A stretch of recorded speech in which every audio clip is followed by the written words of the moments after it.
In the face of this hatred, and even worse, those who claimed allyship but stood quietly, giving room to doubt and minimizing the warnings of the marginalized, it is too easy to feel as if love failed, leaving only anger and the risk of falling prey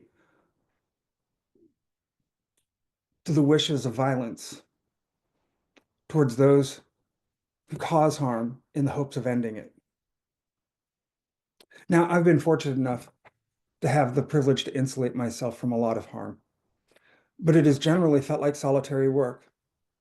And where I find community, it is often so burdened with our struggle to survive, we barely have the energy to celebrate each other while we tend to the wounds against body and soul, constantly having to remind ourselves to make sure joy is present. But there was this one time, it was truly magical. I was at a meditation retreat, specifically for queer and marginalized people. And about halfway through this diverse room of bodies, backgrounds, and experiences, the sharing of names and pronouns, when suddenly someone burst out, I've never been in a room with so many they, thems in my life. And suddenly the room exploded with laughter and cheers and joy, because for the first time, for so many of us, there was suddenly this shared experience that was wildly different, wildly different than what we'd experienced before. A room full of people who fundamentally lived for the curiosity of our souls without the societal assumptions our bodies told the world. In that moment, our world grew larger. In that moment, we spontaneously fell deeply in love with each other and ourselves. This is the shared experience of humanity that we could be striving for.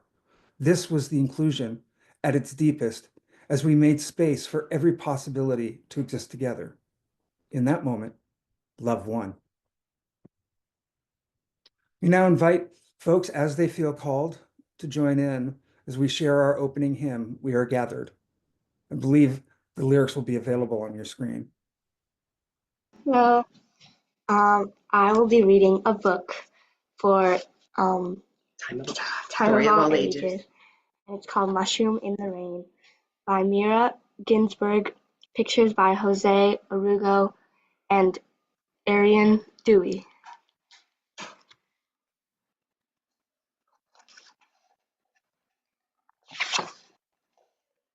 One day, an ant was caught in the rain. Where can I hide? He wondered. He saw a tiny mushroom peeking out of the ground in a clearing, and he hid under it. He sat there, waiting for the rain to stop, but the rain came down harder and harder.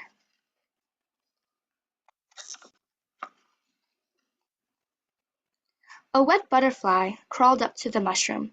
"Cousin Ant, let me come in from the rain.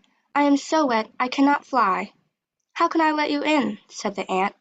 "There is barely enough room for one." "It does not matter," said the butterfly. "Better crowded than wet." The ant moved over and made room for the butterfly. The rain came down harder and harder. A mouse ran up. "Let me in under the mushroom. I am drenched to the bone." "How can we let you in? There is no more room here. Just move a little closer." They huddled closer and let the mouse in. And the rain came down and would not stop.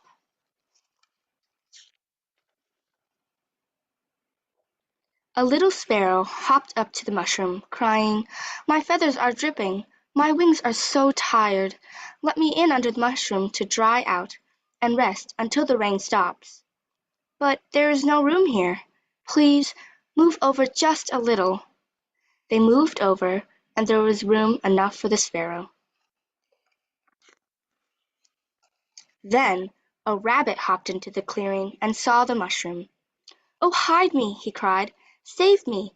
A fox is chasing me." "Poor rabbit," said the ant.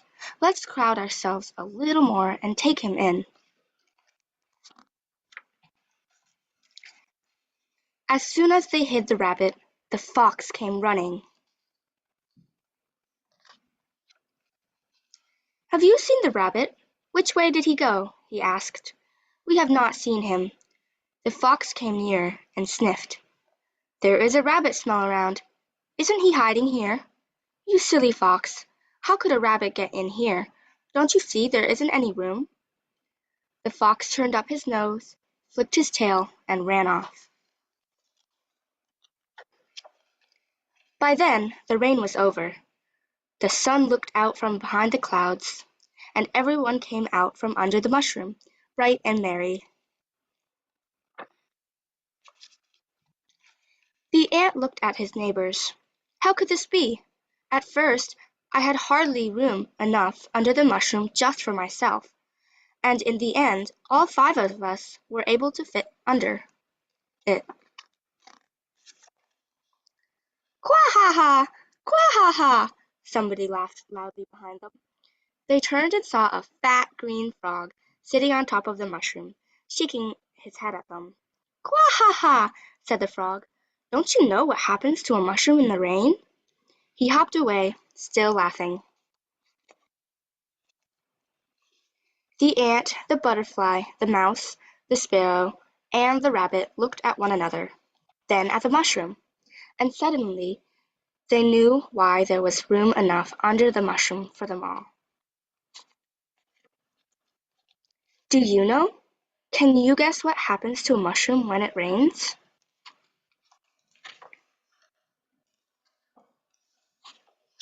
It grows.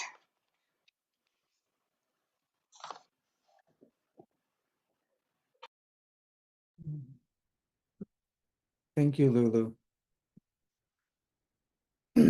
So the work of this church will continue, whether we're gathered together in room, in a shared space, or virtually as such. The work that we do continues. We must continue to operate as we continue to contribute to the world around us. And this month, during February, our collection will be shared with Black Lives Matter New Hampshire. Now, the mission of Black Lives Matter New Hampshire is to dissemble anti-Blackness, eradicate systemic racism, champion racial equality, combat racial injustices, and put an end to police brutality while advocating for justice for all Black lives in New Hampshire. We invite you now, while we do not have ushers to walk through and knock on your doors and take up offerings, we still have the means to be able to share the gifts and treasures that we have with the congregation. In your order of service, there's a QR code, as well as one that I believe will be shared on the screen at some point. But if not, you can always open up the order of service. And we encourage folks to contribute as they're willing and able to the continued growth and service and work for South Church. I think we'll move on to the prayer at this moment. And sending loving, supporting thoughts to Jen Leiden, upon whom the tech grumpies are visiting her home. So let us gather for this time of community care. I want to begin by sharing with you 3 pieces of difficult news about members of our community.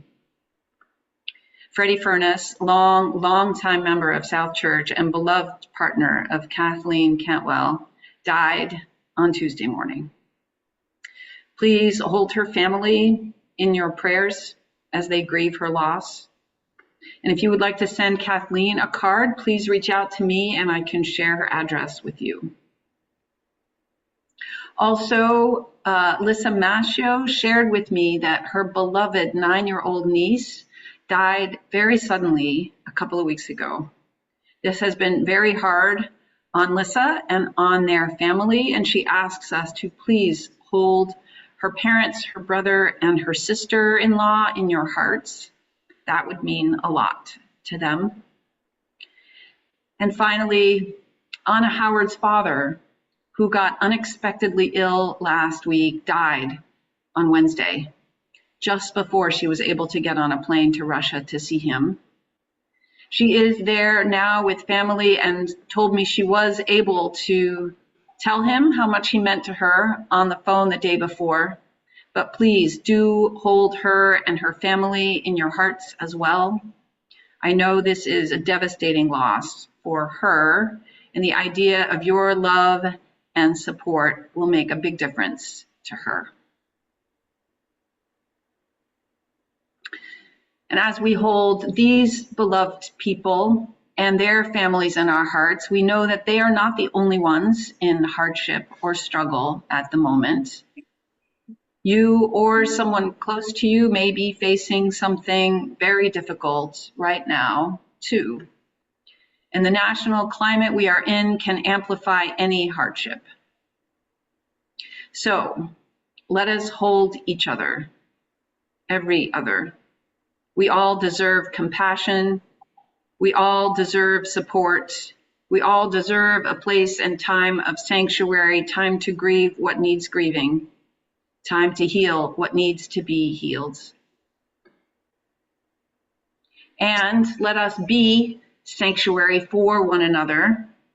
We can offer a listening ear, extend a kind word, offer a warm, genuine smile to someone who might need one. Together, we can make our burdens lighter. And together, we can find our joy, no matter what is happening around us, no matter what might be happening inside. I know some of you may be celebrating a success today, or a landmark today, or an anniversary today, or just the beauty of being alive in the snow. May we do so with one another whenever we're given the chance. There is so much also to be celebrated all the time. And please always know that I want to know how you are, the good things and the hard things, the small things and the big things. I love to hear from you. And if there are hard things, I and the pastoral associates can help, so please don't forget that. We're going to try again with the prayer to see if we can get the sound to work. And during that prayer, if it does come across, we invite you to reflect on whatever joys and sorrows you are experiencing in your life today and in the community right here that can help hold them with you. Amen.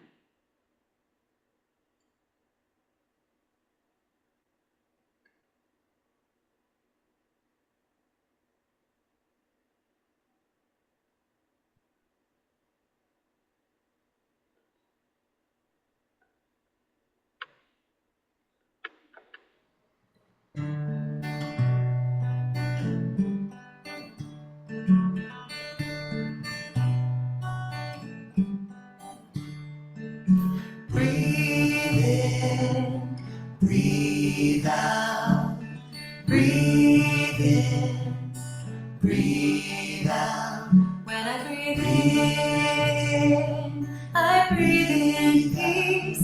When I breathe out, I'll breathe out love. When I breathe in, I'll breathe in peace. When I breathe out, I'll breathe out love. Breathe in, I breathe out.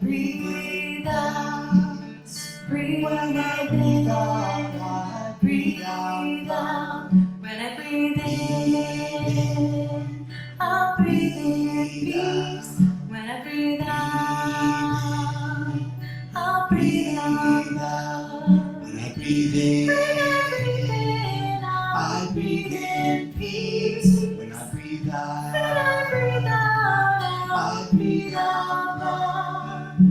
Breathe in, I breathe out. Breathe in, breathe out.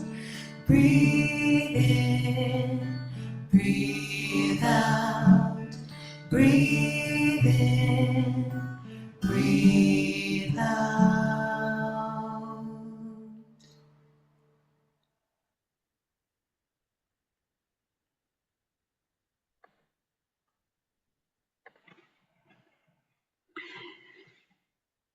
Beautiful that worked. Yay. So I was doing my thing on the treadmill the other day when I caught a glimpse of the karate class happening in the gym below. It has grown in recent weeks. It's a mix of students, some in their teens, some adults, one young man who can't possibly be out of middle school yet. There they were, in formation, practicing their moves. Watching them stirred something in me. We've talked before here about martial arts, self-defense, the elegance of confronting your opponent and using their own energy against them. It was something else to watch the practice in action. Balance, discipline, grace, strength. As I watched them, it was almost like they were fighting with me for the causes that matter now. And I found my heart waking, aligning, practically moving with them, feeling their flow as they lunged forward, my own body sensation mirroring theirs. I could almost see the opponent yielding, driven back. No, we will not let you. No, we will stand and move together. No, we push you back. You will retreat. Watching them gave me an experience of strength and conviction in my heart. A tiny glimpse of something I have had a hard time feeling lately. Mostly, as I've been watching the news, I have been alternately feeling disbelief, dread, denial, confusion, and overwhelm. I've been taking in events from a variety of sources, from left to center right. Some of them invite panic, others a strange acceptance of status quo corruption. I watch my inner state fluctuate depending on who I'm reading. But often I just get stuck in my head, not knowing what to do. I go in and out of identifying with what author Anne Lamott wrote recently about just not feeling very resisty right now. But in that moment, through that group of practitioners in the gym, I was reminded of something a spiritual leader of mine once asserted, that humans start out 100% wholehearted, that we are born into this world totally clear about what is true and willing to fight for it and with everything we've got. But then I remembered this leader said too, things happen from a very young age. We don't win. Love doesn't win. We don't get help fighting the good fight. We get offered justifications instead of support and rationalizations instead of help, and something happens. Some part of us loses clarity, feels alone and not enough, gets confused about what's possible, accepts the status quo, even if it's corrupted, and stops fighting fully. But her point was, we never lose that wholeness underneath. And in that moment at the gym, connecting with that poise and the precision of these martial arts practitioners, I was reminded that hidden under my fears and confusions and rationalizations, there is a burning ember just waiting to catch fire. Deep in my heart. And that's the truth that matters. I got to watch a sermon yesterday from my colleague, Reverend Molly Hoosh Gordon, about the call of these times. It was a sermon that felt addressed directly to me. She begins with a poem by Naomi Shihab called Shoulders. A man crosses the street in the rain, stepping gently, looking 2 times north and south, because his son is asleep on his shoulders. No car must splash him. No car drive too near his shadow. This man carries the world's most sensitive cargo, but he's not marked. Nowhere does his jacket say fragile. Handle with care. His ears fill up with breathing. He hears the hum of a boy's dream deep inside him. We're not going to be able to live in this world if we're not willing to do what he's doing with one another. The road will only be wide. The rain will never stop falling.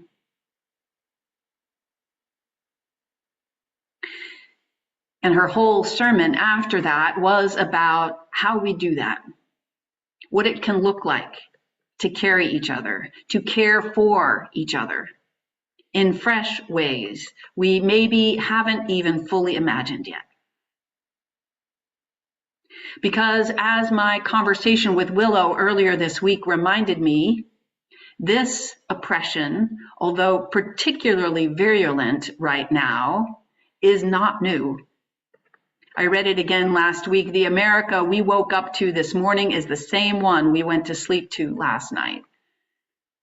Trans, non-binary, queer, and BIPOC people and many others have been fighting this fight for a very long time. And the radical idea that love wins, while it may be a nice idea, as Willow mentioned, this slogan also has a way of calling to mind all the places love has not only not won, but appears to have failed miserably, completely, and now disastrously. So the question for me then, how does love call us forward in new ways now?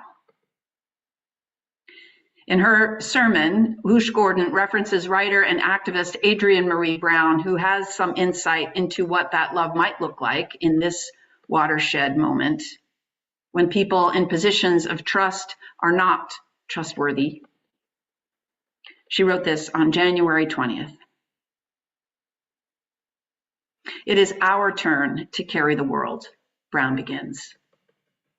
We are each other's safety, right now and every day. Decide who you will protect, yourself, your own, and who else? It's time to cover all that we love, land, creature, place, person. Intertwine your roots with mine. In this way, our lives become miracles. There will be strangers. They will become comrades. We will each say our needs. We will learn to let community come closer. Every part of us is a shield.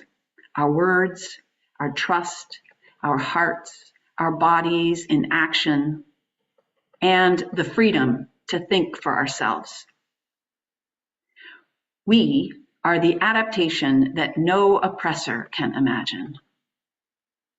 Our love is water, form-shifting power, river, vapor, life. We flood each other with belonging. We are building our stamina, Brown continues. We dream of the real world. We carry God and see God in each of our faces. Your holiness is not too heavy, not for me. Our attention and courage show us the next stand to take, the next hill on which to hold each other, and if needed, the next hiding place. Survive. Our imagination and memory find the wisdom of our ancestors, find our future in the rubble, find the seeds in our songs. We choose our freedom. We keep each other's souls intact, safer than any cage of empire. We know something better is coming. We are each other's safety. We see each other's freest selves. We will hold on tight in public, in private, over and underground, And we will never let go. We will never let go. We will never let go. And this place, you, South Church, this congregation has a history of standing up for justice, standing against oppression, right from the very start. From at least as far back as the mid-1700s, ministers of this church baptized children born out of wedlock, fed and housed the poor, married enslaved people, baptized enslaved people, much of which was either illegal or unheard of at the time. Later, this congregation supported the schooling of formerly enslaved people when they were finally freed, made contributions to Tuskegee, helped start the first local NAACP, and was one of the first places to marry gay couples, long before it was popular, even for UU churches. The people of this church, through its long history, have carried one another through all kinds of times. Outrageous times, difficult times, heartbreaking times. With their hands and hearts, those who came before us built this place and nourished it and each other. And that is part of the legacy they left for all of us, so that we might carry each other now. So that we might shield one another with our words, our trust, our hearts, our bodies in action, so that strangers could become comrades, so that we might learn to let community come closer. Let us keep each other's souls intact. Something better is coming. Is it, you might ask? Well, we cannot know exactly what is coming in the next few years, but as Hoosh Gordon writes, we will have to keep each other's souls intact. We will have to keep each other's souls intact, or we have no hope for any of the rest of it. We have to turn to each other and support each other in the onslaught so that we can choose freedom.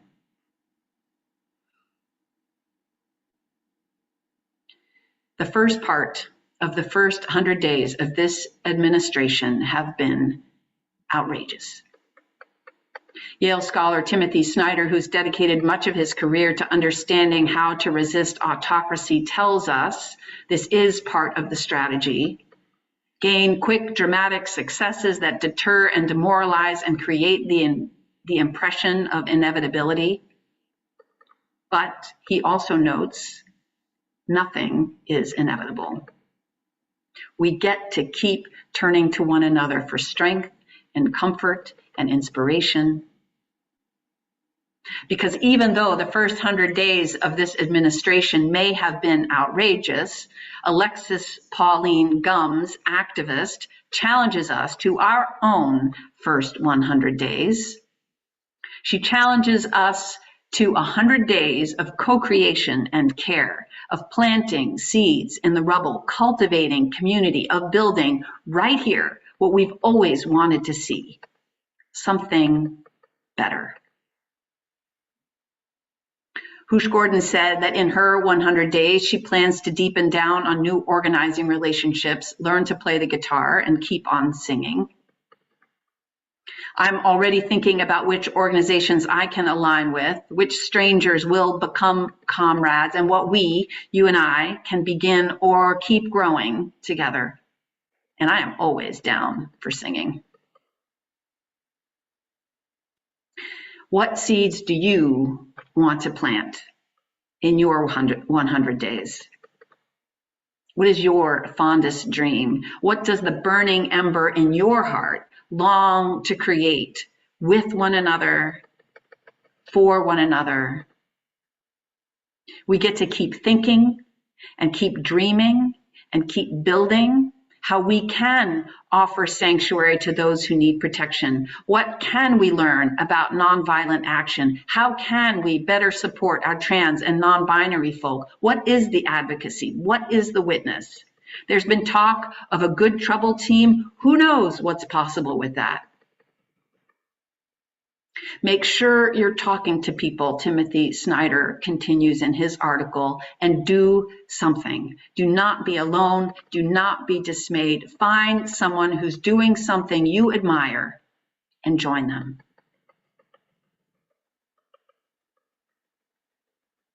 We carry the world's most sensitive cargo on our shoulders, Naomi Shihab writes. We carry each other, and we carry those who will come after.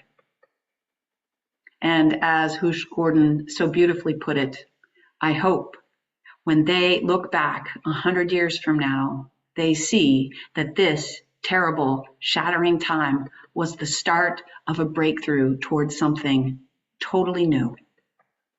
I hope they know that we fought back by turning to each other, by holding on, by refusing to leave anyone behind. Will love win? I don't know. But I want to let it in. I want to let it fuel me and grow me and connect me and carry me as we keep learning how to carry each other, how to move together, how to flow together, how to grow together towards something true and truly new. May it be so. Amen. And let us join together in our closing hymn, if it works.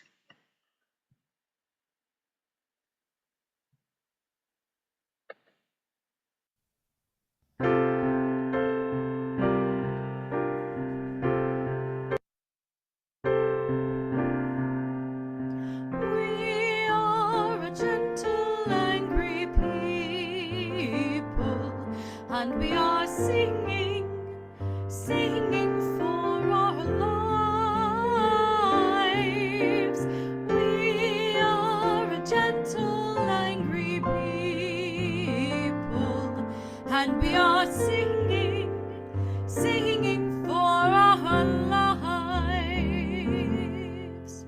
We are a justice-seeking people, and we are singing, singing for our lives.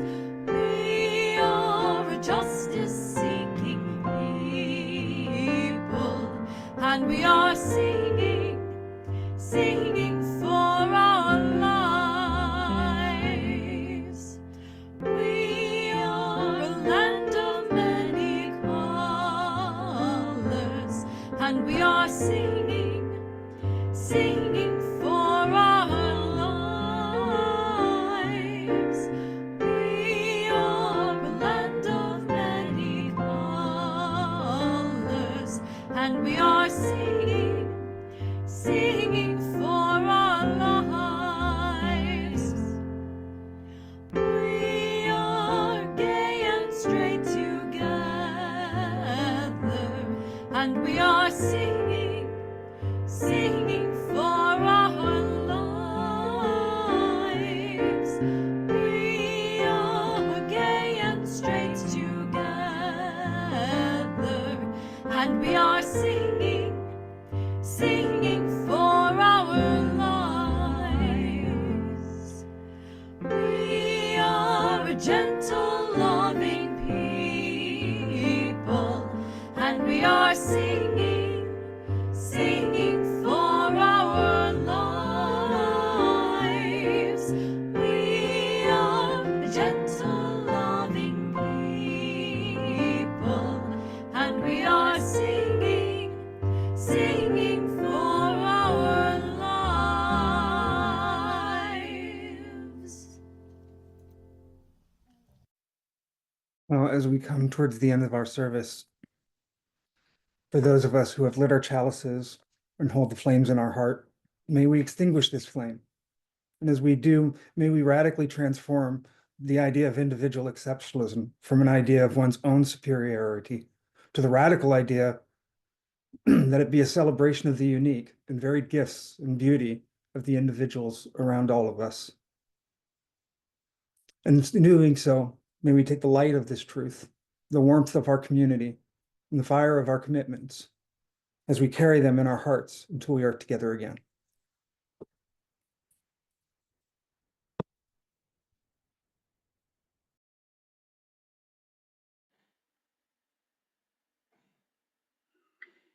And our closing words. May the burning ember inside our hearts only grow as we shield one another with our words, our trust, our hearts, our bodies in action.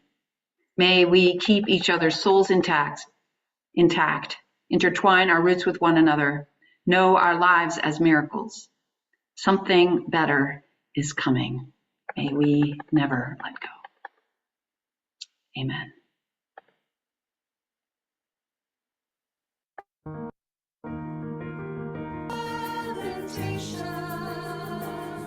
I hear the real, the far off hymn that hails a new creation. No storm can shake my inmost heart, while to that rock I'm clinging, since love prevails in heaven and earth. How can I keep from singing?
I see the